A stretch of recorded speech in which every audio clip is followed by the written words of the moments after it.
मैं 4th में था और मैंने 10th क्लास के बच्चों को हराया था। उनका पहला बड़ ये था कि ये अर्जुन अवार्ड जीतेगा। मेरे कोच साहब ने अपने सिस्टर की विदाई छोड़ दी थी शाम की रेपिटेशंस की वजह से। बस वो मोमेंट मैं आज तक नहीं भूल पाया हूँ और ना वो भूलता है। आज मेरे एशियन गेम में 5 मेडल हैं, मेरे इंटरनेशनल 60 मेडल है। ज़रूरी नहीं है कि मैं एक बहुत अच्छा कोच बन जाऊंगा, नहीं ऐसा नहीं। आजकल जितने भी एथलीट हैं उनको ओवरनाइट सक्सेस चाहिए, शॉर्ट टर्म सक्सेस चाहिए कि झट से सक्सेस हो जाए। तो जो ओवरनाइट सक्सेस है वो कहीं ना कहीं खिलाड़ियों को मतलब डिस्टर्ब कर रही है, लाइक वो किसी गलत रास्ते पे जा रहे हैं। आपके मोटिवेशन का और डीमोटिवेशन का कारण आपके आसपास के लोग बनते हैं, आपका सर्कल बनता है। अभी सुंदर गुज्जर भाई भी अपने हैं, मेडल जीत के आए हैं, अवनी लेखरा जी हैं। अवेयरनेस तो आ गई है यार, ये लोगों की चिढ़ है। जो लोग आपके लेवल मैच नहीं कर सकते, हाँ बिल्कुल, जो चिढ़ते हैं वो बोलते हैं। नाडा की जो लिस्ट आई है उसमें ना 100+ एथलीट अभी डोप में सस्पेंड हुए हैं। तो हाँ उस पर आप क्या कहना चाहोगे? लाइक ये ऐसे एथलीट है, इनकी अवेयरनेस की कमी है या इसमें मतलब जो ओवरनाइट सक्सेस है सबको वो चाहिए? देवेंद्र झाझड़िया के बारे में मेरे लिए तो वो भगवान जैसे ही हैं। मोदी जी की बात की आपने, तो आप सर अपने प्रधानमंत्री मोदी जी से मिले, तो कैसा रहा हुआ एक्सपीरियंस आपका?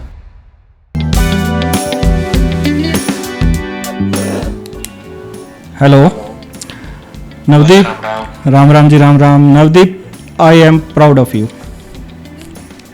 थैंक यू भाई साहब। मैं स्काई टॉक्स में आया हुआ था तो मेरे को एक टास्क मिला था रैंडम अपने किसी साथी को, दोस्त को कॉल करने का, तो मुझे आपकी याद आई और मैंने आपको कॉल कर लिया। हमारे पास एक पिक्चर्स है, वो किसी की भी हो सकती है, हम वो दर्शकों को दिखाएंगे, आपको गैस करना है। सिग्नेचर स्टाइल है सर इनका। जी जी, सिद्धू मूसेवाला लेजेंड। मैं बहुत गाने सुनता हूँ इनके। कैसे लगते सर गाने इनके? हेलो, नमस्ते India, welcome to the sky talks. मैं संदीप यादव। कभी आपने सोचा है जिसमें पूरी दुनिया को कमी नज़र आए, वहीं इंसान दौड़ में पूरी दुनिया के सामने नंबर 1 आ जाए? आज हम बात कर रहे हैं हनुमानगढ़ के एक छोटे से कस्बे से निकलकर दुनिया के सामने इंडिया का नाम रोशन करने वाले संदीप सिंह मान जी का। इंडिया के पैरा एथलीट्स में से एक, Arjun award winner, Maharana Pratap award winner, 7 time Asia medalist और ऐसे ही बहुत सारे मेडल्स और रिकॉर्ड होल्डर संदीप सिंह मान जी। आइए आज हम इनसे जानते हैं इनकी कहानी के बारे में। भैया स्टार्ट करते हैं बिल्कुल आपके बचपन से। तो हाथ में प्रॉब्लम भैया पहले से थी? हाँ जी, मेरे बाय बर्थ लेफ्ट हैंड में प्रॉब्लम थी, ये जन्म से ही थी मुझे जी। तो भैया हाथ की प्रॉब्लम की वजह से कभी ऐसा हुआ कि आपको इग्नोरेंस फील हो रही हो कि लोग इग्नोर कर रहे हैं थोड़ा? नहीं, सिंपैथी ज़रूर मुझे हर जगह मिलती थी, जिससे मुझे चिढ़ भी थी कि लोग मेरी इस वीकनेस के कारण मुझ पे दया दिखाते हैं आकर हर चीज़ में। तो मुझे इस चीज़ से चिढ़ होती थी, लेकिन कभी मुझे खुद ऐसा कभी फील नहीं हुआ कि मुझ में कोई कमी है, क्योंकि मैं वो हर एक चीज़ कर सकता था जो एक आम बच्चा करता था, जो एक नॉर्मल बच्चा करता है। मैं वो हर चीज़ कर लेता था, लेकिन फिर भी कहीं ना कहीं समाज से मुझे सिंपैथी मिलती थी। मुझे उस चीज़ से थोड़ा सा चिढ़ होती थी।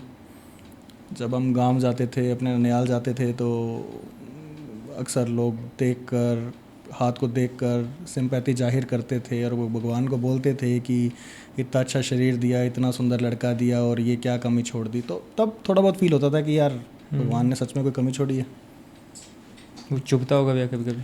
हाँ, चुभता तो था, क्योंकि रियलाइज़ होता था अच्छे से कि वो भगवान को कोसते थे कि बच्चे के इतना अच्छा शरीर दिया, इतना अच्छा सब कुछ दिया और ये कमी छोड़ दी। तो तब चुभता भी था, रियलाइज़ भी होता था कि यार कोई कमी तो है।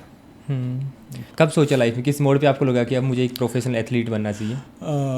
देखिए, मैंने बिल्कुल नहीं सोचा था। हाउस टूर्नामेंट हुए थे, गुरु हरकृष्ण पब्लिक स्कूल हनुमानगढ़ से मेरी स्कूलिंग हुई है। एक ही स्कूल से LKG से लेकर 12th तक मैं पढ़ा हूँ। तो हाउस टूर्नामेंट में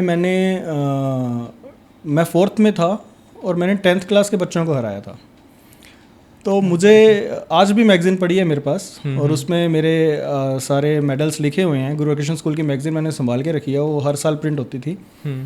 तो मैंने बिल्कुल, मुझे कुछ तो एहसास हो गया था कि हाँ, स्पोर्ट्स जो हर एक टैलेंटेड स्पोर्ट्स पर्सन में होता है, एक बच्चे में होता है, वो मेरे में कुछ ना कुछ चीज़ तो है। तो खेल के प्रति शुरू से ही मेरे दिल में था कि यार मैं थोड़ा पढ़ाई में एवरेज स्टूडेंट था, लेकिन खेलों में मैं बहुत अच्छा रहता था बचपन से ही। मैं भागता था गली में भी, चाहे क्रिकेट खेल रहे हैं, पार्क में खेल रहे हैं, कोई फुटबॉल खेल रहा है तो मैं उस तरफ भागता था। तो ये रहा है।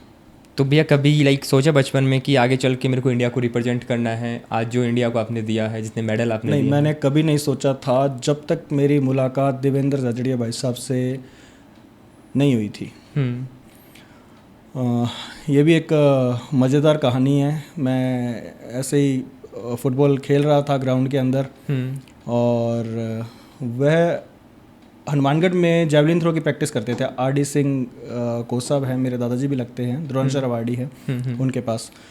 तो मैंने जस्ट फुटबॉल खेल रहा था मैं, तो उनका ध्यान मेरे पे गया।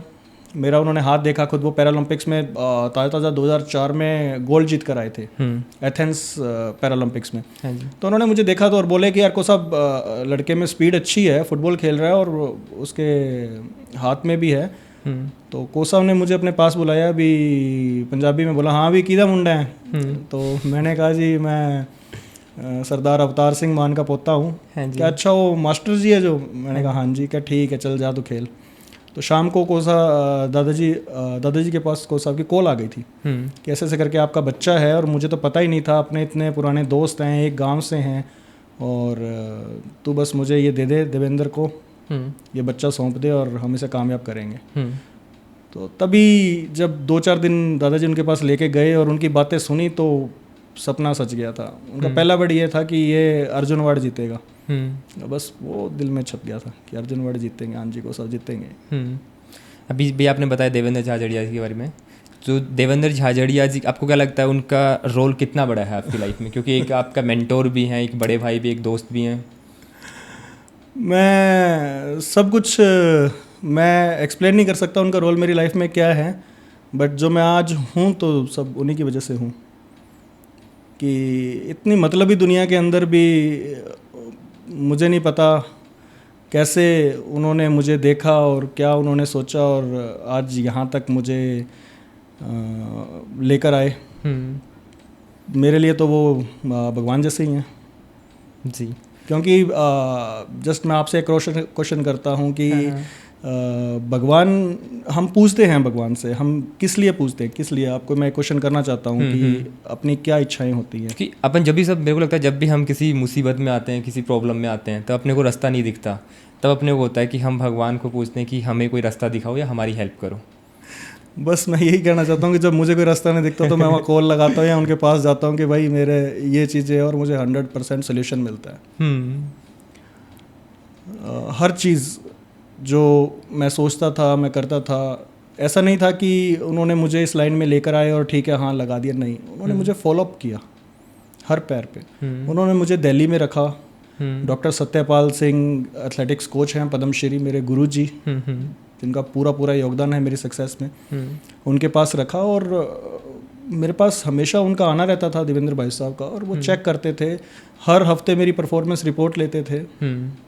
तो काफ़ी बड़ा रोल है मेरी ज़िंदगी तो में। आप भी अपनी एक बार ट्रेनिंग के बारे में बता सकते हो, तो आपकी ट्रेनिंग कैसे क्या रहती है?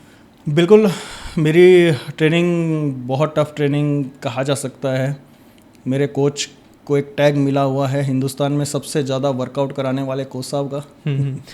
तो वो वास्तव में टफ वर्कआउट तो करवाते थे, खैर तभी आज हम कामयाब हुए हैं। मैं 100, 200, 400, मेरा मेन इवेंट 400 था, लेकिन साथ में मेरे 200 और 100 मीटर भी मेरे कोच साहब मुझे करवाते थे। तो ये एक स्प्रिंट के अंदर ही आ जाता है आजकल कि 400 पहले तो मिड इवेंट में माना जाता था, मिडल डिस्टेंस में माना जाता था, लेकिन आजकल स्प्रिंट ही है वो भी।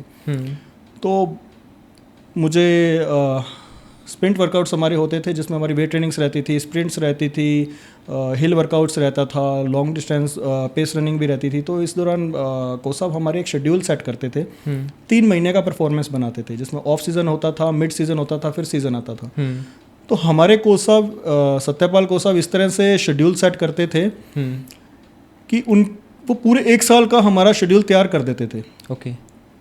कि मैं आज से शुरू करूंगा 1 जनवरी से, और 30 दिसंबर तक बीच में जो कंपटीशन है उस हिसाब से वो सेट करते थे कंपटीशन को, of season, mid season, season, with diet plan. तो इस तरीके से सत्यपाल सर हमारा वर्कआउट सेट करते थे। आज भी मेरे जीमेल्स में 10 सालों का वर्कआउट पड़ा है उनका। तो आपको लगता है सर आपकी जो सक्सेस है उसमें कहीं ना कहीं वो हार्ड ट्रेनिंग जो हुई है उसका भी बहुत योगदान है? बिल्कुल, एक कोच का योगदान, मैं कहता हूँ कि सारा योगदान ही कोच का होता है एक बच्चे के। वो इमोशनली भी उसके साथ होता है और एक स्ट्रिक्टनेस के साथ भी वो उस बच्चे के साथ होता है। इमोशनली तब होता है कि जब कोई प्रॉब्लम आती है और उसे 1 मिनट में पता लग जाता है कि आज मैं वर्कआउट नहीं कर रहा, आज मेरा मन नहीं है, फेस देखकर वो 1 मिनट में पहचान लेता है और वो पूछ लेता है कि क्या प्रॉब्लम है, मुझे बता, मैं सोल्यूशन हल करूँगा। और मेरे कोच का हमेशा ये बात रही है, कोई, मैं ऐसा नहीं कर रहा कि ग्राउंड की प्रॉब्लम, कोई लाइफ की प्रॉब्लम भी मैंने उनको बताई है, हाँ सोल्यूशन 1 मिनट में। तो परफॉर्मेंस कैसे नहीं आती, परफॉर्मेंस आएगी फिर। तो उस तरीके से भी। और वर्क का तो मैंने पहले ही बता दिया आपको कि वो कोई कमी नहीं छोड़ते। उन्होंने मेरे कोच साहब ने अपने सिस्टर की विदाई छोड़ दी थी शाम की रेपिटेशंस की वजह से, कि मेरे बच्चों का शादी हो गई, बढ़िया, मैं आया, लेकिन परसों टीम जानी है और ऑल आउट रेपिटेशन ज़रूरी है, मेरे को बच्चों का रेपिटेशन लगवानी है। वो मतलब इतना बहुत अहम होती है और फैमिली भी सबकी बहुत इंपॉर्टेंट होती है। बिल्कुल सर। तो उन्होंने फैमिली को बोला कि पापा अब आप संभालिए और मुझे जाना है, और उन्होंने आके रेपिटेशंस लगवाई थी हमारे को। तो आपको लगता है सर एक खिलाड़ी को जीरो से हीरो बनाने में सबसे इंपॉर्टेंट रोल होता है वो कोच का ही होता है? बिल्कुल, 100% कोच का रोल होता है। एथलेटिक्स गेम में तो 100% कोच का रोल होता है। और सर आपने कभी नोटिस किया कि जो पहले के टाइम के जो कोच थे जिनको हम गुरु मानते थे, है ना, वो एक्चुअल में गुरु होते थे।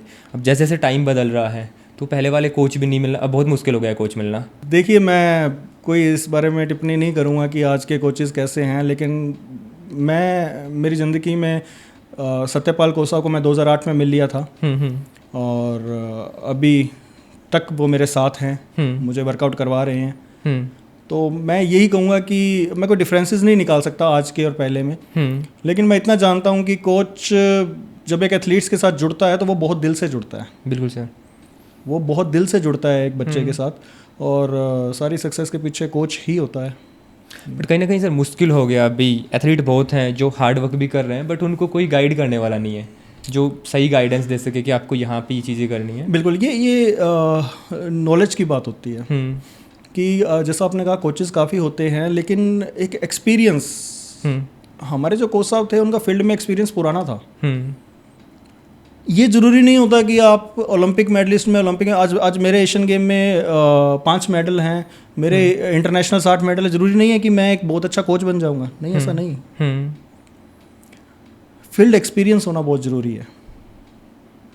हर कोई तकड़ा एथलीट जो लेजेंड एथलीट रहा है वो ज़रूरी नहीं है वो कोच होगा। वो अपना एक्सपीरियंस शेयर कर सकता है, लेकिन वो एक्सप्रेस नहीं कर सकता अपना वर्कआउट्स, अपनी फीलिंग्स, अपनी चीज़ें, अपनी नॉलेज एक्सप्रेस नहीं कर सकता। वो बांट सकता है, वो ग्राउंड के अंदर उस बच्चे में एक्सप्रेस नहीं कर सकता, जरूरी नहीं है। इसके लिए ये चीज़ मैंने बहुत फील करी है अपने कैरियर में कि हर कोई लेजेंड एथलीट सिर्फ बता सकता है कि हाँ तुम ये कर लो, ये कर लो, लेकिन परफॉर्मेंस, बच्चे की परफॉर्मेंस के अंदर कहाँ कमी आ रही है, स्पीड में कमी आ रही है, कौन से वर्कआउट में किस चीज़ में कमी आ रही है जो टाइम नहीं टूट रहा, ये एक एक्सपीरियंस कोच ही बता सकता है कि कहाँ कमी है, कहाँ इसकी डाइट में कमी है, इसकी नींद में कमी है, कोई इसके माइंड में चल रहा है, या कोई पावर वर्कआउट में, एक्सप्लोजिव वर्कआउट में, एंड्योरेंस में, तो ये कोच ही निकाल सकता है। तो सर जब आपने पहली बार इंडिया को रिप्रेजेंट किया तो कैसी थी वो फीलिंग?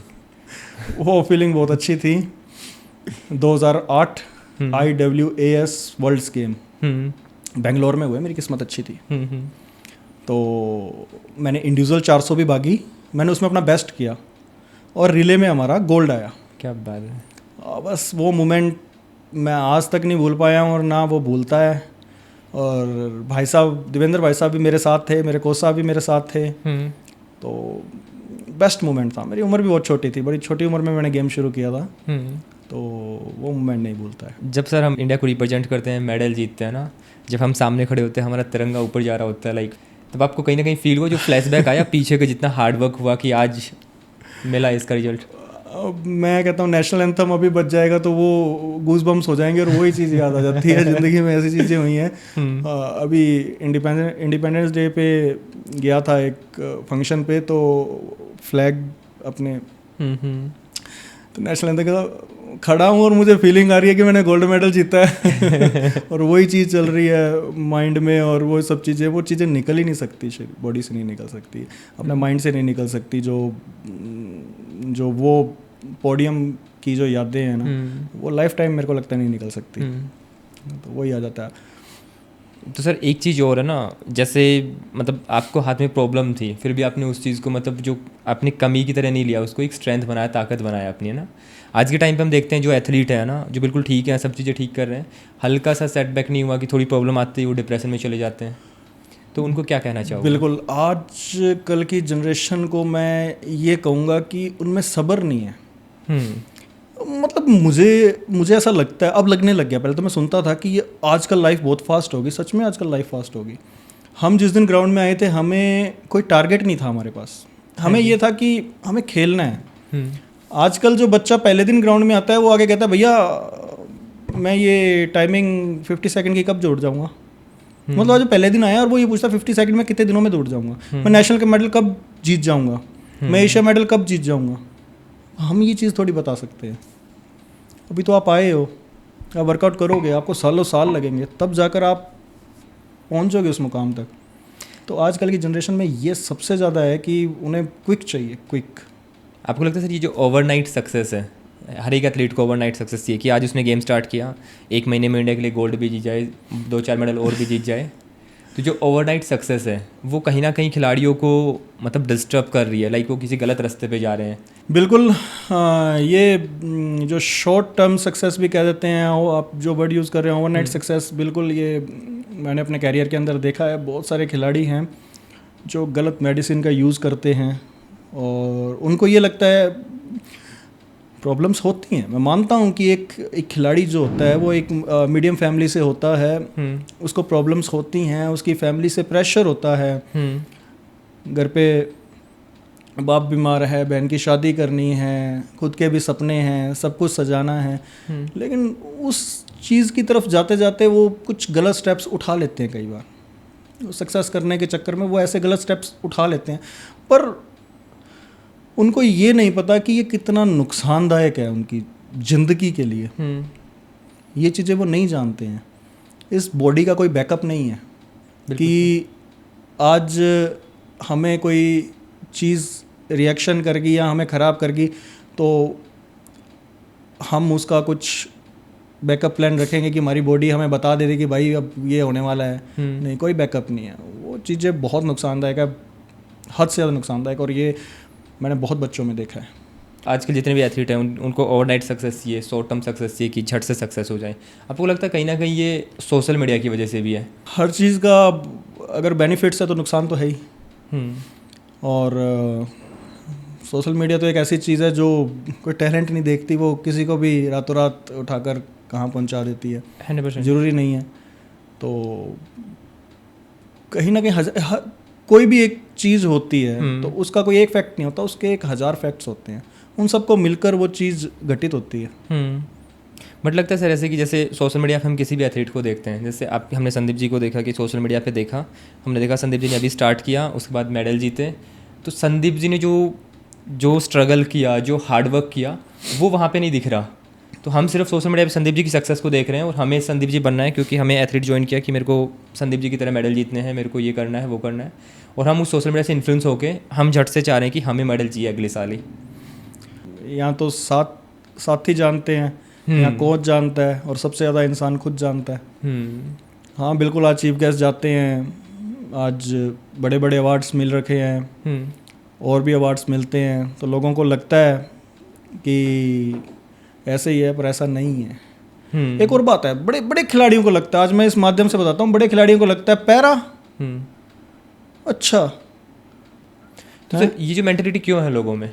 इनके कंपटीशन में तो 4 ही लोग आते हैं। सबसे ज़्यादा जो गलत फहमी आज के दिन लोगों को है कि इनके तो 4 ही लोग आते हैं और 4 ही लोग भागते हैं। आप हमारे पे मत जाओ, आप हमारे रिकॉर्ड्स चेक करो, हमारी टाइमिंग्स चेक करो, और फिर वो लगाकर देखो जर्नल एथलीट्स पे। 48.5 सेकंड की 400 मीटर दौड़ा हूँ मैं। क्या बात है! 48.5 सेकंड की। मैं 2010 में 10:90 की रेस दौड़ गया था 100 मीटर। ये जो बोलते हैं ना लोग, ये इन्हों को मैं आज बताना चाहता हूँ, मैं वैसे बोलता नहीं, मैं बड़ा साइलेंट सा रहने वाला इंसान हूँ, बट यार बहुत सुन लिया यार, जहाँ भी जाते हैं सुन लेते हैं। अच्छा पैरा गया, 4 बंदे आए होंगे, भाग लिए होंगे। अरे नहीं यार, दुनिया आती है, दुनिया परे से परे पड़ी है। बिल्कुल सर, परे से परे पड़ी है। तो ये चीज़ है कि कंपटीशन बहुत टफ है, आम इजी नहीं है। जज नहीं करना चाहिए किसी को देखकर या किसी की बातें सुनकर आगे से आगे। आप पहले रिकॉर्ड्स चेक करो, कितने की रेसेस लगाई हैं मैंने लाइफ के अंदर, 200 कितने की दौड़ा हूँ, 100 कितने की दौड़ा हूँ, 7 मीटर लॉन्ग जंप लगाया है मैंने। मेरा इवेंट तो 400 था, फिर भी 7 मीटर लॉन्ग जंप लगा गया।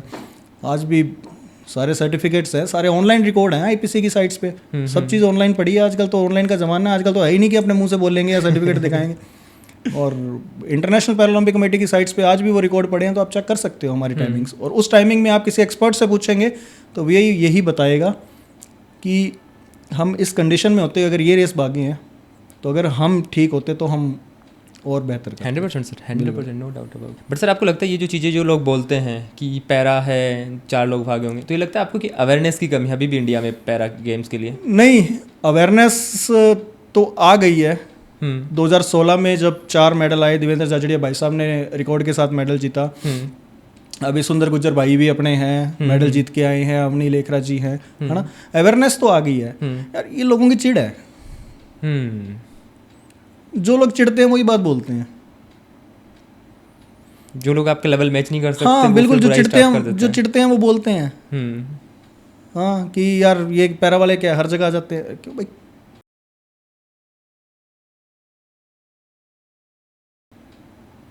अस्सी देशों के साथ फाइट करी है, मेडल आया, तब पहुंचे हैं।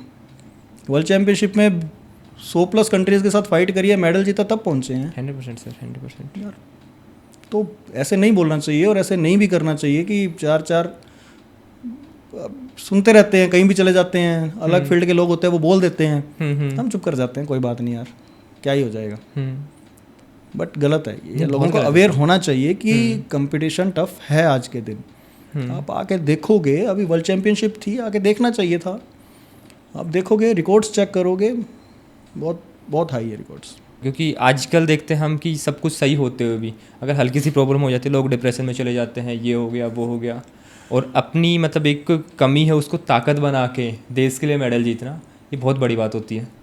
देखो, ये आजकल हम बीमारी नहीं कहेंगे डिप्रेशन को, ये हर लोगों का, हर किसी का पार्ट ही हो गया ये लाइफ का। आपको क्या लगता है सर, क्यों आ रहा है सब में जो भी डिप्रेशन आ रहा है, उसका मेन रीज़न क्या है आपको यहाँ तक लगता है? मुझे जो सबसे जो ये लगता है कि ये डिप्रेशन क्यों आ रहा है लोगों के साथ, एक तो लोगों का खान पान, लोगों का खाना पीना कुछ ऐसा हो गया है कि फास्ट फूड टाइप, कि जो हमारे बॉडी के ढांचे हिला देता है, बहुत सारे हार्मोन्स अपसेट कर देता है। तो नहीं, ये सच बात है। और उसके बाद लोगों में सब्र नहीं बचा। जिंदगी लाइफ फास्ट हुई है, लोगों में सब्र बिल्कुल नहीं बचा। सब्र करना पड़ेगा, क्विक चाहिए, हर किसी को क्विक चाहिए, कोई भी काम है क्विक चाहिए, वो काम बस हो जाए। घर की बजाय महल बनने में ज़्यादा वक्त लगता है, बहुत टाइम लगता है सर। बिल्कुल, मैंने कहीं एक कोट पढ़ा था सर कि ऑटो बनने में 2 दिन लगते हैं और एक एरोप्लेन बनने में सालों लग जाते हैं। बिल्कुल। तो सर आपको लगता है एक जो सक्सेसफुल एथलीट होता है उसके लिए जो डिसिप्लिन होता है और पेशेंस होता है वो कितना ज़रूरी है? नहीं, बिल्कुल। मैं आपको बताऊं कि डिसिप्लिन तो दूसरा नाम है सक्सेस का उसकी लाइफ के अंदर। मुझे बहुत पहले एक कोच नहीं कहूँगा, वो मेरा साथी था।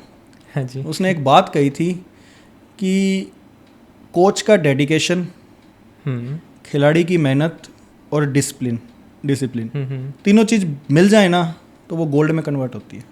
क्या बात है। तो वो कई बातें याद रह जाती हैं, तो वो बात याद रही थी। आपको क्या लगता है सर, अभी जो एक अभी लिस्ट आई है, मैं अभी देख रहा था नाडा की जो लिस्ट आई है उसमें ना 100+ एथलीट अभी डोप में सस्पेंड हुए हैं, तो उस पर आप क्या कहना चाहोगे? ये ऐसे एथलीट हैं, इनकी अवेयरनेस की कमी है या इसमें मतलब जो ओवरनाइट सक्सेस है सबको वो चाहिए? देखिए, कारण अनेकों होते हैं। अब ये तो अपना कह पाना मुश्किल होगा कि उनकी क्या कमियां थी जो वो फंसे, पर मैं इस माध्यम से आपको बताना चाहता हूँ कि जो बहुत बड़े एथलीट्स हैं, जो बहुत अच्छा परफॉर्म कर रहे हैं, उन पे ये एजेंसीज सारा दिन बैठी रहती है। जैसे वेयर अबाउट एक ऐसी स्कीम है जिसमें जो 1 साल के लिए खिलाड़ी वेयर अबाउट्स में आ जाता है उसको हर दिन का एक स्लॉट देना पड़ता है, 1 घंटे का, एजेंसी को, नाडा को या वाडा को। तो यार वो कैसे परफॉर्म कर रहे हैं? वो कुछ खाते थोड़ी होंगे। मेहनत से डाइट, खुराक आप खाइए, बहुत सारी चीज़ें हैं, बहुत सारे वेजिटेबल्स, फ्रूट्स, या बहुत प्रोटीन सोर्सेज बहुत हैं। वेज नॉन वेज कोई नहीं पूछता, खाइए आप, परफॉर्म करिए। एक ना आजकल के खिलाड़ियों को ना, कोई जिम वाले भी आते हैं, कोई खिलाड़ी आते हैं ना, सबको एक ना गलत फहमी है, बहुत बड़ी गलत फहमी है कि जो ये प्रोटीन पाउडर्स होते हैं या कोई सप्लीमेंट्स होते हैं, ये हमें जान देते हैं, पावर देते हैं, यही सब कुछ करवाते हैं, यही लोहा चकवा देंगे, यही भगा देंगे। अरे नहीं, ये रिकवरी प्रोडक्ट्स हैं। आपने 80% मेहनत करी आज एक वर्कआउट में, ठीक है जी, 80% आपने मेहनत करी है, 80% आपका जोर लगा है, आपकी बॉडी में 30% बाकी है, आप घर पे आए हो, अब आपको शाम का वर्कआउट करना है। अगर आप कुछ नहीं लोगे, डाइट अच्छी नहीं लोगे, तो वो आप वर्कआउट नहीं कर सकते। एक अच्छी क्वालिटी के सप्लीमेंट्स अगर आप खा रहे हो, जो बिल्कुल मार्का के साथ आ रहा है, अप्रूवल के साथ, गवर्नमेंट के अप्रूवल के साथ आ रहा है, आप उसको खाओगे तो वो आपको सिर्फ क्या है कि वो जो मसल टिश्यूज़ ब्रेक हुए हैं या आपकी रिकवरी टूटी है, वो बस उस चीज़ को प्रिपेयर करेंगे, आपको शाम के वर्कआउट के लिए प्रिपेयर करेंगे, वो आपकी रिकवरी करेंगे। वो आपको रेस नहीं दौड़ाएंगे, वो आपको परफॉर्म नहीं करवाएंगे, वो सिर्फ आपको क्या है, रिकवरी देंगे, जैसे डाइट देती है। बिल्कुल, जैसे हम खाते हैं, हम प्रोटीन खाते हैं, तो यही तो है, हमने जान लगाई है, वो कैसे पूरी होगी, हमारा आउटपुट गया, इनपुट कैसे आएगा, तो वो चीज़ें हैं। और वो बढ़िया क्वालिटी की खानी चाहिए, जो बिल्कुल गवर्नमेंट अप्रूव्ड हैं, जो वो जितने भी फूड सप्लीमेंट्स के मार्क्स आते हैं उनके साथ वो अगर है, आप बिल्कुल वही चीज़ खाइए जी। तो सर, जो अभी जैसे नाडा से जो एथलीट बैन हुए हैं, तो आई थिंक हर एक एथलीट को पता होता है कि वो जो भी स्टेरॉइड ले रहा है वो बहुत हार्मफुल है आने वाले टाइम में उसकी बॉडी के लिए, बट वो फिर भी अपनी बॉडी को उस रिस्क में झोंक रहा है। मैं किसी की बात तो नहीं करूँगा, मैं अपना एक्सपीरियंस अगर शेयर करूँ ना, कि मेरे जो 10-15 साल रहे हैं, हाँ जी, तो मैं जब खिलाड़ियों को देखता था ना, देखो इंडिविजुअल गेम है, बिल्कुल, कोई टीम गेम होता तो मैं उसका सीनियर होता तो मैं बोलता भी तू ये गलत कर रहा है, तो वो शायद सुनता भी। इंडिविजुअल में सब अपना करते हैं और सब अपना खाते हैं, कोई सीनियरिटी कोई जूनियरिटी नहीं होती। तो मैंने इस चीज़ में एक चीज़ नोट करी है कि यार भेड़ चाल है, ओए वो उसने वो खाया था और वो रेस भाग गया, वो अपने भी खाएं, वो कुछ करते नहीं है, वो भेड़ चाल है, उनको यही नहीं पता इसके नुकसान क्या है, तुम आगे जाके तुम्हारा शरीर ख़त्म कर देंगे। बिल्कुल सर। तो वो चीज़ें वो नहीं सीखते, वो बिल्कुल नहीं सीखते। बुजुर्गों वाली वो बातें, जो बादाम और वो रगड़ा जिसको कहते हैं अपने पंजाबी में हमारे लगाते हैं, तो हम तो वही रखते थे। हमारे एक पहलवान भी होता था रूम पे, तो लगा रहता था वो, तो यही सब कुछ चलता था। मेरे कोच से मैं एक ही बात कहता था कि कोच साहब ये खा लो, वो खा लो, वो खा लो, वो खा लो, कहता जहर छोड़ के कुछ भी खा ले, ये ढंग की चीज़ जो है, अपनी डाइट की बात कर रहा हूँ, हाँ जी, हाँ जी, कुछ भी खा ले, तो घी खा, दही खा, असर ही करेगा। तो उनका एक ही डायलॉग होता था, पर वो चीज़ नहीं जाना। मेरे कोच ने कभी मुझे ऐसा नहीं कहा और ना जाने दिया, और स्ट्रिक्ट वार्निंग होती थी, बेटा अगर आ गया ना जिंदगी में मुंह ना, तो तेरे पास मेरे को पता भी लग गया ना, शक्ल मत दिखा देना जिंदगी में, कभी जिंदगी में मुड़ के भी नहीं देखूंगा। ये उसके वर्ड्स होते थे, आज भी हैं उसके वर्ड्स ये हमारे लिए। शुरू वाले दौर की बातें हैं। बहुत नफरत है मेरे कोच को उस चीज़ों से, बहुत नफरत है। होनी भी चाहिए सर। जायज़ बात है। तो सर, आज जो हमारे जो भी एथलीट आपको देख रहे हैं, जो भी रनर हैं या सिंपल एथलीट हैं, तो आप उनको क्या सजेशन देना चाहोगे जो जिससे अपने वो कैरियर में ग्रो कर पाएँ? देखिए, आप जहाँ भी वर्कआउट कर रहे हैं, आजकल ये भी बड़ा सिस्टम हुआ कि अच्छे कोच के पास जाना, अच्छी बड़ी सिटी में जाना है, वहाँ वर्कआउट। अरे नहीं यार, जहाँ भी आप वर्कआउट कर रहे हैं अपने कोच पे यकीन रखिए, सबसे पहली बात, जो आज के बच्चों को बिल्कुल नहीं होता। वो 4 दिन एक कोच के पास करते हैं, फिर उसके पास 10 कोच बदल देते हैं। नहीं, ऐसा नहीं होना चाहिए। आपको एक एक्सपीरियंस पहले दिन एक अच्छा कोच चुनिए, उसके साथ रहिए, है ना, और अच्छी डाइट खाइए।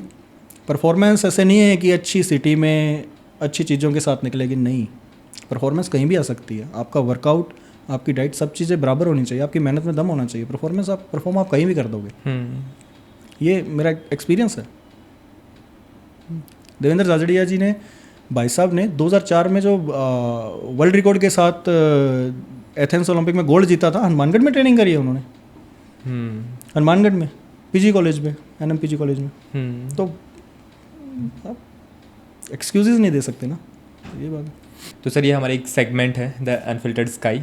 इसमें आपको किसी भी एक नॉन प्लेयर को कॉल करना है और उसको एक ऐसी चीज़ बोलनी है जो आज तक आपने उसको नहीं बोली हो, उसकी कमी या उसकी तारीफ़ करनी है, कुछ भी।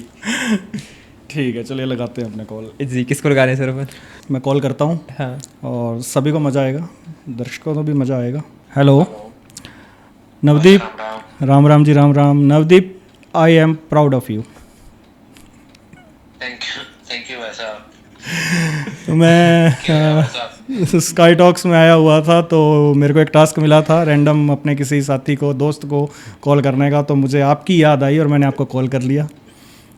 और सच में हम सबको आप पर बहुत बहुत मान है। Love you. थैंक यू भाई साहब, थैंक यू भाई साहब। Thank you, thank you. Okay भाई। ओके भाई साहब, राम राम। तो सर आपने अभी कॉल किया नवदीप भैया को, तो उनसे आप कैसे मिले थे फर्स्ट टाइम पे या कैसे जानते हैं? मेरा बहुत प्यार है नवदीप के साथ। मतलब हम एक साथ एक ही ग्राउंड में प्रैक्टिस करते थे। ओके। तो संदीप चौधरी मेरे साथी हैं, वो भी वर्ल्ड चैम्पियन है। तो नवदीप और संदीप साथ रहते थे और इधर ये थ्रोइंग इवेंट में थे, हम ट्रैक इवेंट में थे। तो हम ग्राउंड में बहुत मस्ती करते थे, बहुत बातें करते थे, मज़ा आ जाता था। और नवदीप के साथ तो मैं मस्ती मस्ती में वैसे ही हम रेसलिंग भी करते हैं आपस में। तो मेरा बहुत प्यार है नवदीप से, सच में बहुत प्यार है जी। तो सर कभी ऐसे प्राउड फील होता है कि आप खुद भी देश का नाम रोशन करो जब दोस्त भी साथ में? नहीं, सच में, country को सच proud में feel नहीं, कराएं? सच में बहुत बहुत खुशी होती है जब साथी खिलाड़ी भी आगे बढ़ता है, मेडल जीतते हैं, है ना। तो ये सभी मेरे इस वर्ल्ड चैम्पियनशिप में आधे से ज़्यादा खिलाड़ी मेरे साथ के ही हैं। देखें, संदीप चौधरी का मेडल आया, बिल्कुल मेरा बहुत अच्छा मित्र है संदीप चौधरी। सिमरन बहुत बहुत मेरी तो बहन लगती है।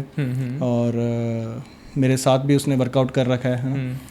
तो वैसे कई खिलाड़ी हैं जिन्होंने मेडल जीते हैं और मेरे साथी रहे हैं ग्राउंड में, हमने एक साथ वर्कआउट्स किए हैं। तो बड़ी खुशी होती है उनको देखते, आज वो बिल्कुल वो लेगेसी जो आगे बढ़ा रहे हैं। नहीं सर, हम सबको भी, पूरे इंडिया को आप पे बहुत प्राउड है। सुमित अंतिल भाई, सुमित अंतिल जिनका गोल्ड आया है, बहुत प्यार है मेरा उनसे। और बहुत बड़ा नेक दिल इंसान है, बहुत बहुत नेक दिल इंसान है।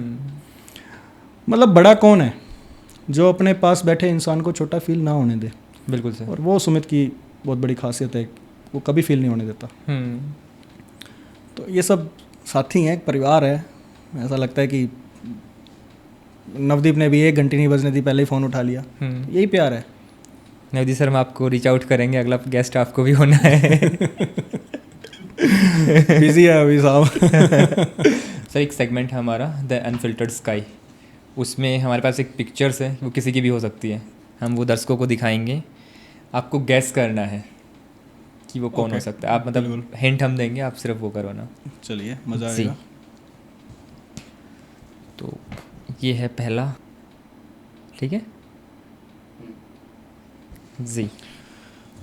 ये सर सेलिब्रिटी है। किस फील्ड से? स्पोर्ट्स से। पैरा एथलेटिक्स से हैं या नॉर्मल? पैरा एथलेटिक्स से सर। पैरा एथलेटिक्स से हैं। स्पोर्ट्स में पैरा एथलेटिक्स से हैं। पैरा एथलेटिक्स में भी 22 मेडल आए हैं इस बार। इवेंट सर अभी इन्होंने जो अभी 22 मेडल आए हैं उसमें इन्होंने भी मेडल जीता है। मेडल जीता है तो एक हिंट मैं और दे सकता हूँ आपको जी, कि ये जितने ज़्यादा मेडल जीतते हैं ना, जितने मेडल से पॉपुलर हैं, उतने ही अपने एग्रेशन से भी पॉपुलर हैं। नवदीप होगा पक्का। जी।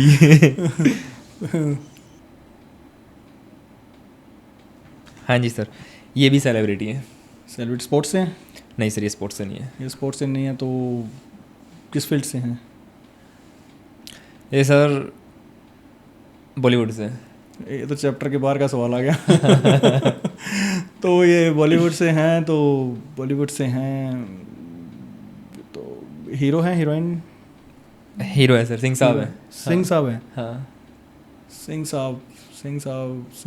पाकिस्तान बड़ा डरता है सर इनसे। अगर मैं सही हूँ तो वो कि अगर कागज़ पे मोहर नहीं लगेगी तो तारा पाकिस्तान नहीं जाएगा। सनी देओल पाजी अरे मेरे बड़े फेवरेट हैं, मेरे बड़े तो फेवरेट। कभी हुआ है सर, मिलना हुआ है सनी पाजी से? नहीं, मेरी इच्छा है मिलने की, है। और इनसे मिलना नहीं मेरा कभी हुआ, पर लगता है मुझे वाइब्स आ जाती हैं, कभी ना कभी मैं ज़रूर मिलूँगा। पक्का सर, पक्का।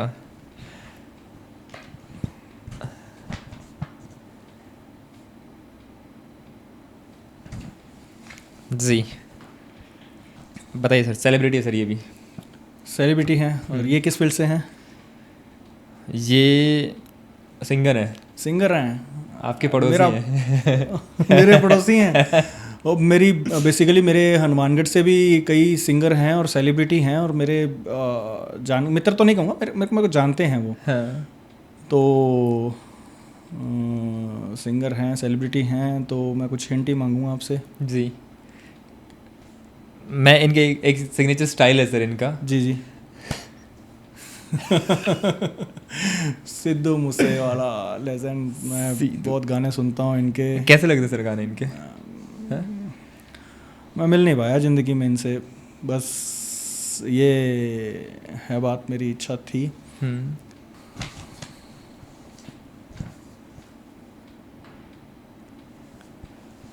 जी सर, ये कोई सेलिब्रिटी नहीं है।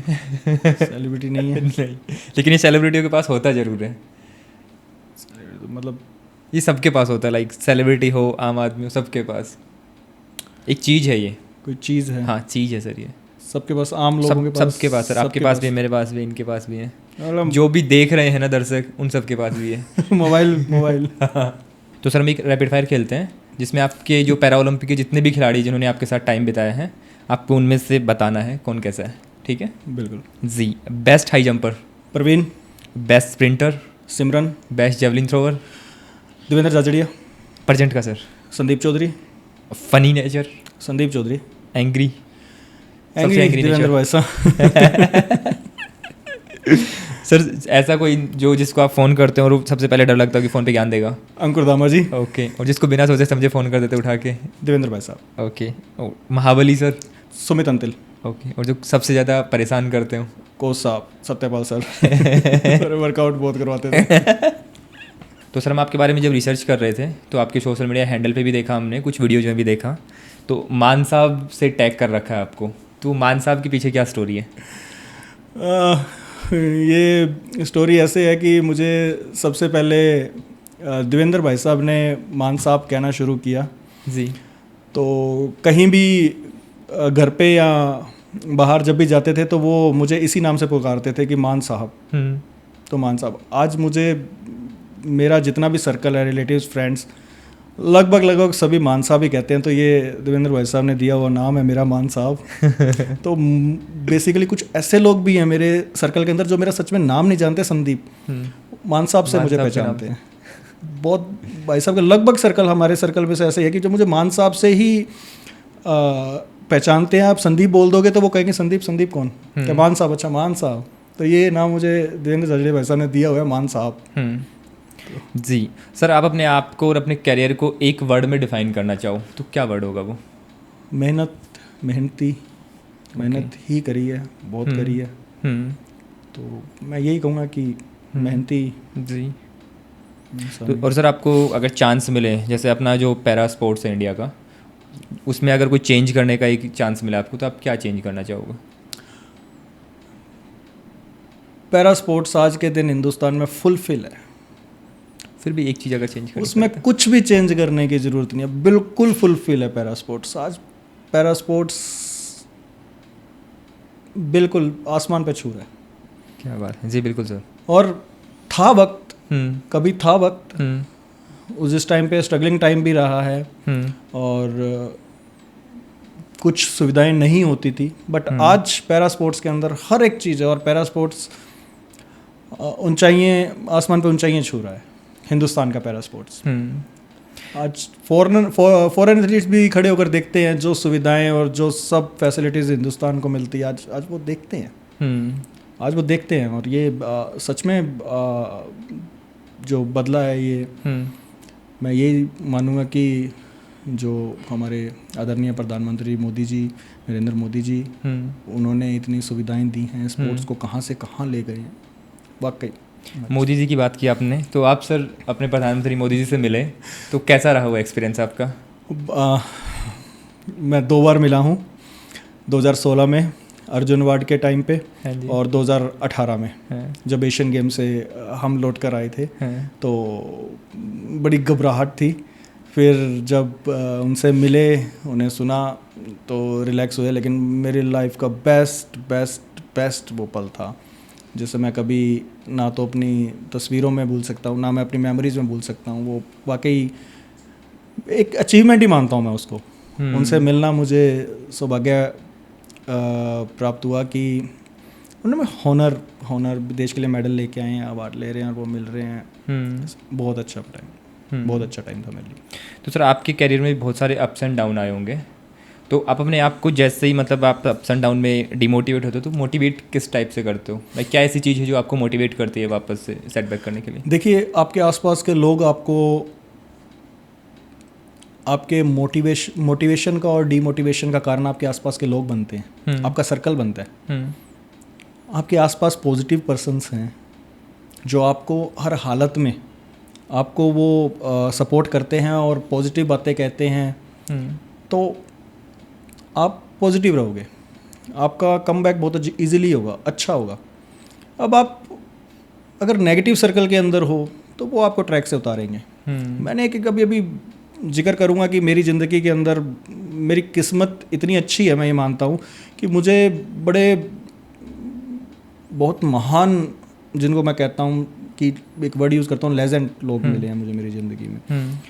मैं जिक्र देवेंद्र भाई साहब का तो आपको पता ही है, अंकुर धामा, फर्स्ट ब्लाइंड पैरालंपियन हिंदुस्तान के, सेंट स्टीफन्स कॉलेज से पास आउट, अभी स्पोर्ट्स अथॉरिटी ऑफ इंडिया में जॉब एज ए कोच की जॉब करते हैं और टोटली ब्लाइंड है।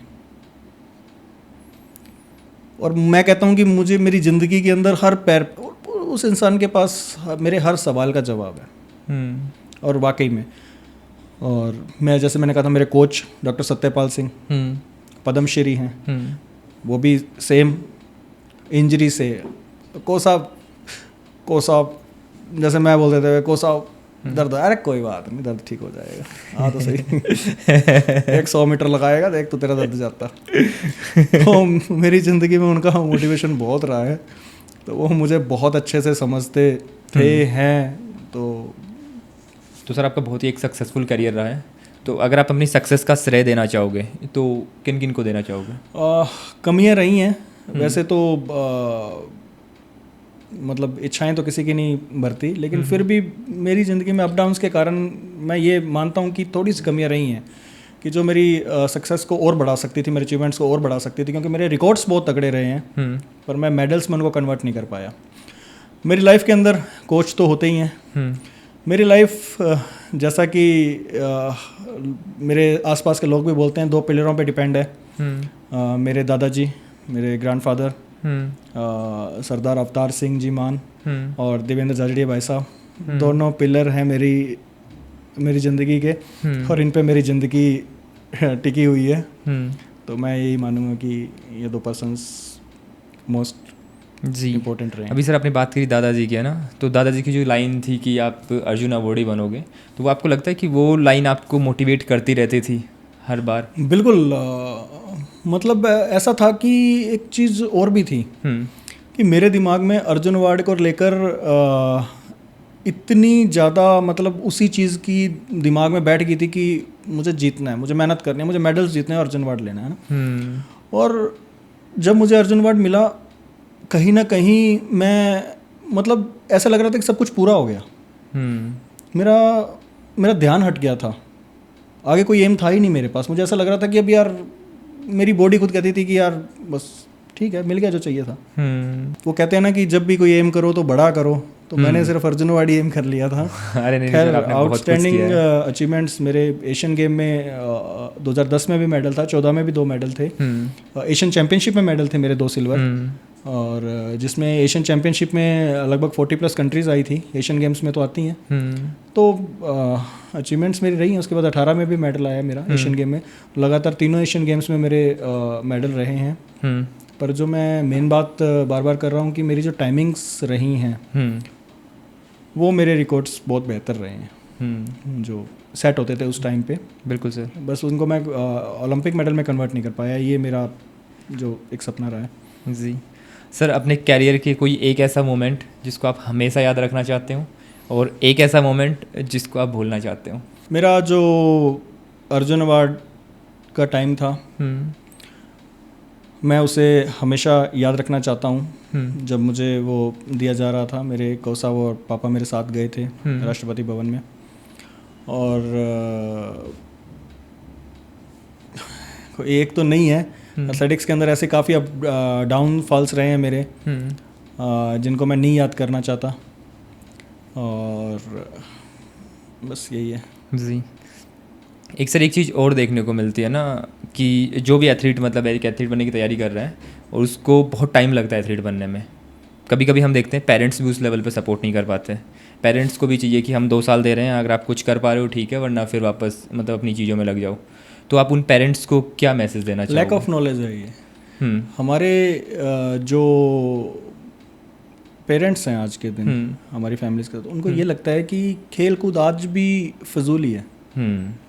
खेल कूद आज फिजूल नहीं है। आज खेल में आपको जॉब्स, जितना फ्यूचर सिक्योर खेल में हो रहा है, स्पोर्ट्स में हो रहा है, इतना आजकल स्टडीज़ में टफ है, बहुत कंपटीशन बढ़ चुका है।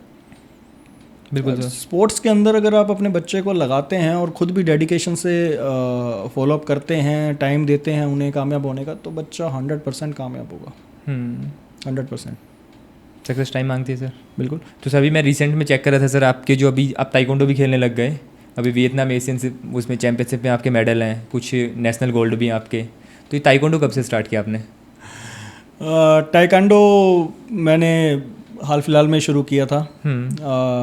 कोविड के बाद से मैंने ताइक्वांडो को साथ में ले लिया था, क्योंकि एथलेटिक्स एक ऐसी चीज़ है कि जो आपकी फ़िटनेस बना के रखता है, और फादर ऑफ द गेम कहा जाता है एथलेटिक्स को। बिल्कुल सर। और आप किसी भी गेम में जाएंगे, आपको बेस जो है वो आपको एथलेटिक्स से मिला। तो मुझे बेस मिला हुआ था और ताइक्वांडो मुझे थोड़ा पसंद था। मेरे मेंटर कह लो, कोच कह लो, वीना अरोड़ा मैडम हैं जो मुझे ताइक्वांडो की तरफ लेकर गए जी। और उन्होंने मुझे एक रास्ता दिया। वो कहते हैं ना कि जब एक रास्ता बंद हो जाए तो दूसरा खोलते हैं। तो मेरे को ताइक्वांडो में एक पैरालंपिक्स का एक मेडल दिखा, तो मैंने कोशिश करी और आज भी कर रहा हूँ। और बड़ी साइलेंट सी ट्रेनिंग कर रहा हूँ मैं ताइक्वांडो की, और टारगेट्स रहेंगे, छोड़ूंगा तो नहीं इतनी जल्दी। तो वो वीना मैडम मुझे लेके गए, और मेरे हरीश टोकस सर हैं, उन्होंने मुझे हेल्प किया, और मैंने काफ़ी मेडल्स जीते हाल फिलहाल में ताइक्वांडो में भी। तो बीच में कॉम्बिनेशन बन गया। आजकल सर जो युवा है हमारे देश का, वो नशे की ओर अभी भी काफ़ी जा रहा है, तो आप उनको क्या मैसेज देना चाहोगे? बिल्कुल, मैं हनुमानगढ़ से बिलोंग करता हूँ, और सच में हनुमानगढ़ के दिन आज मैं देखता हूँ जो फैमिलीज़ को नहीं पता कि उनके बच्चे किस लाइन में जा रहे हैं। फैमिलीज़ उसी रूटीन को फॉलोअप करती हैं, सुबह काम पे जाना, फादर ने, मदर ने लगभग घर पे काम करने, उन्हें यह नहीं पता बच्चा किस सोसाइटी में जा रहा है, किस सर्कल में जा रहा है। आज ये नशे का दौर बहुत बढ़ रहा है। मैं सभी से ये अपील करूँगा कि अपने बच्चों पे फॉलोअप करें, उन पे ध्यान रखें, उन्हें स्पोर्ट्स की तरफ या कोई फिटनेस की तरफ या कम से कम जिम या कुछ भी, ज़रूरी नहीं है कि उनको पर्टिकुलरली स्पोर्ट्स में डालें, वो कोई भी किसी भी फील्ड में साथ में ये चीज़ अटैच करें और अपने बच्चों का ध्यान रखें। तो सर जो हमारी जो स्ट्रगलर एथलीट्स हैं उनको आप क्या मैसेज देना चाहोगे? बिल्कुल, जो न्यू कमर्स एथलीट्स हैं, जो अभी जिन्हें हाल फिलहाल में शुरू किया है या स्ट्रगल कर रहे हैं, उनको मैं यही कहना चाहूँगा कि सबसे पहले अपने कोच पे विश्वास रखें, गलत चीज़ों का इस्तेमाल ना करें, अच्छी मेहनत करें। आप फैमिली से अगर परेशान हैं तो शॉर्ट रास्ता मत अपनाइए, पहले आप जॉब के लिए प्रोसेस करिए। स्पोर्ट्स कोटे में आज बहुत जॉब्स हैं, राजस्थान में भी जॉब्स हैं, इंडिया में भी, और बहुत सारे डिपार्टमेंट्स आप उसमें कर सकते हैं। या आपको लगता है तो आप साइड बाय साइड भी ऐसा नहीं है कि आप खाली गेम कर रहे हैं तो आप गेम ही करते रहेंगे, आप दिन में भी कोई स्कूल ज्वाइन कर सकते हैं। तो इस तरीके से आप हिम्मत मत हारिए, छोटे रास्ते मत अपनाइए और मेहनत करिए, कामयाबी मिलेगी। जी, thank you so much sir, all the best for your future. हम उम्मीद करेंगे इंडिया के लिए आप और भी बहुत सारे मेडल्स लेके आएँ। बहुत बहुत शुक्रिया जी, थैंक यू सर। तो ये थे संदीप सिंह मान जी। कैसा लगा आपको आज का हमारा पॉडकास्ट, हमें कमेंट बॉक्स में ज़रूर बताइएगा और प्लीज़ हमारा चैनल भी सब्सक्राइब कर लो यार।